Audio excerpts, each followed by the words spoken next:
Hello everyone, it's Jordan here at Nova Stargazing Experiences. Now today I want to run through a very good beginner's telescope. Simply put, Christmas is coming up, there's often lots of options of telescopes out there, and I want to try and help you avoid some of the more expensive mistakes. And I'll explain exactly why the telescope that is stood next to me is so good and what it is. So this is the Skywatcher 130P AZ-Goto reflecting telescope with Wi-Fi. I'll go through the entire telescope so you can see the benefits of it.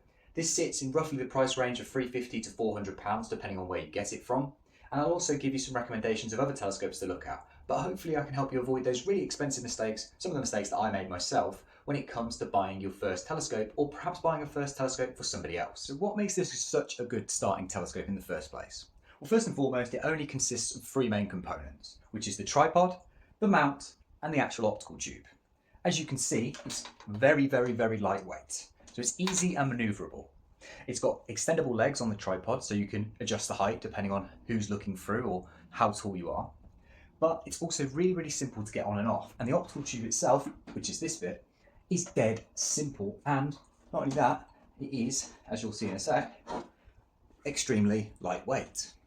Now, it's very simple, it just slides on like this. You can hold it from the bottom, you can hold it from the middle, and then it's just a case of twisting a screw to lock it in place.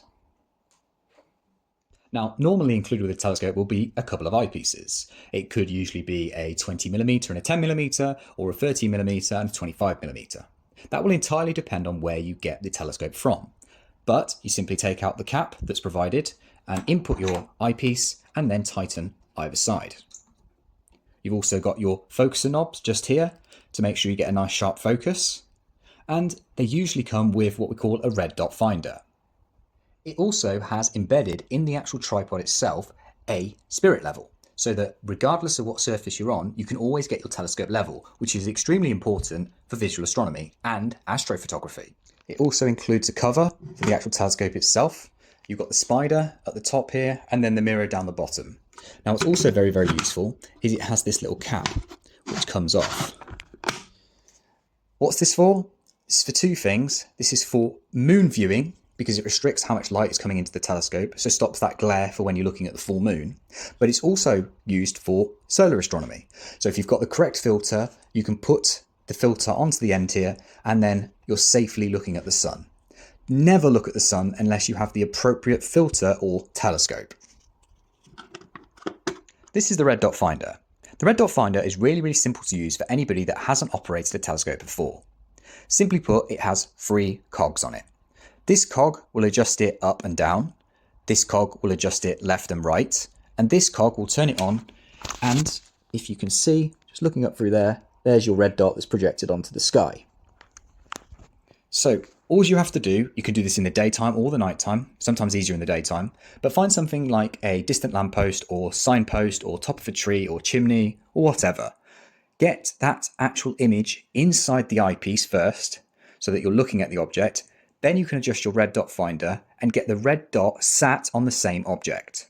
Once they are looking at the same thing, it means that when you're going to be out there in the dark, if you're looking at a bright star or a planet or the moon, you know if it's in the red dot finder, it will be in the telescope and vice versa. They are supplied with a very small battery. I can't remember exactly which battery it is, but it's a very small flat one that you get often in kitchen scales. They don't cost very much. You can get about 10 of them off eBay for about £3, but they last for a very long time, and it doesn't matter if you leave it on.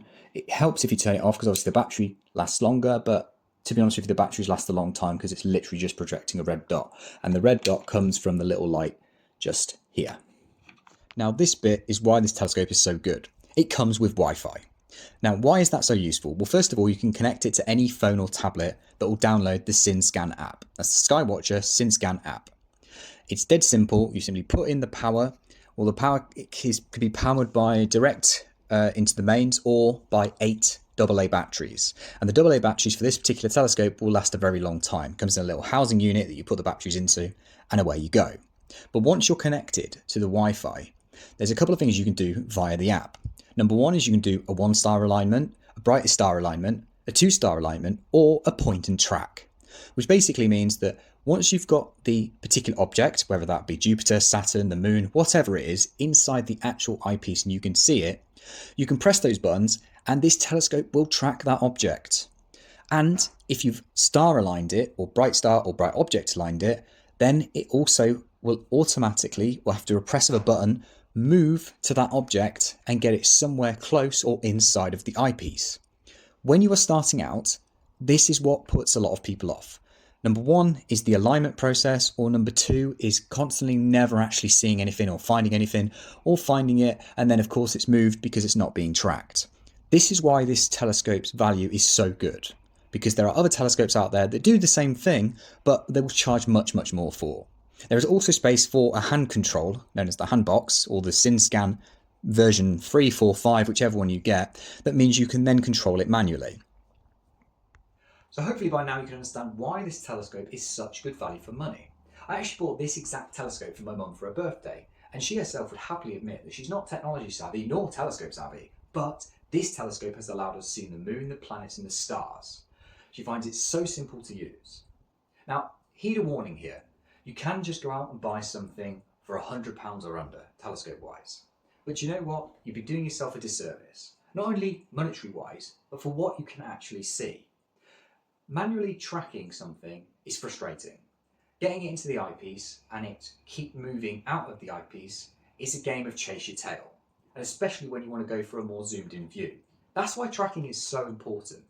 And I often find when you speak to people about who own telescopes or have a telescope, well, why don't you use it? Well, I haven't seen anything, I couldn't get it to focus, and I couldn't find anything. Well, the telescope, it's there for a reason. It's there to show you the wonders, the incredible wonders of the universe. So having these little sort of amenities in terms of tracking and maybe a bit of Wi-Fi to be able to control it, or for it to be able to slew to an object and find it for you, these are the things that make astronomy easy when you're first beginning. And quite frankly, if I didn't have that when I first began, I probably wouldn't have kept going with the hobby. Now I absolutely love it. Now I wish I'd got this telescope when I first started, or something very similar to this, because I spent a lot of money on my first telescope and it wasn't as good as this. I know people who've spent a lot less and got a really rubbishy, plasticky, with terrible optics, and it doesn't work and they can't see anything, so it's really pointless. So I will put a list of different telescopes below, varying different price ranges to have a look at. Some of them will be manual, some of them will be computerized. It really depends on what you can afford. But if you can, or even if you can just backtrack it and maybe save it up for the next birthday or the next Christmas, this kind of telescope is worth it, because this is the kind of telescope that will be used. We don't like telescopes that sit in attics. We don't like telescopes that never get used, because that's not what they were made for. And if you've got any questions about telescopes or the telescopes that you're looking at, feel free to email us on novastargazinguk@gmail.com. And hopefully we can help you make a good decision rather than a bad one. Thank you very much for watching the video. I really appreciate it.